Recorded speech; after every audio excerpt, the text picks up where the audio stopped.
Good morning. It is really windy today and it could get quite a bit worse, so before conditions get any more dire, I'm going to do today's video, which will be a demonstration on how to tell fossil bone apart from fossil wood, apart from rocks. There is a trick to it. So we're just going to focus on this tiny little area, and in this area there are pieces of petrified wood and fossil bone and rock. But how do you tell them apart?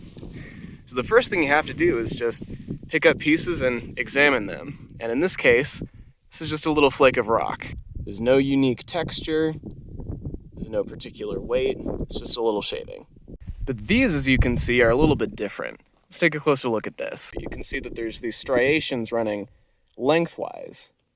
And when you look at it in cross-section, there isn't really any particular texture, but you can definitely tell that it's not a regular rock. So this is a piece of petrified wood, and this is probably the most common fossil to find in the Menefee Formation. So then, where are the fossils? Well, there's a couple of pieces. This is one. You can tell right away that it's not like the others in that it has a really unusual outside texture. Now this is an especially good piece that I want to show because you can see all the blood vessels and marrow vessels that were on the inside of this bone that has since been filled in with minerals. And so that's what you're seeing on that inside sort of spongy texture. And then on the outside, it can look quite a bit like petrified wood, but petrified wood does not, at least usually anyway, have this kind of internal pitting. There are asterisks to every statement that I'm making, and every formation will look a little bit different. But as a general rule, this is what you're looking for. There is also a weight difference, and obviously I can't demonstrate this in a video, so you'll just have to trust me, but this piece of rock, even though it's bigger than the bone, is actually lighter, and the bone is heavier, and that's because of all those porous structures on the inside of the fossil that are filled in with minerals that make it heavier. So you can tell fossil apart from rock based off of that.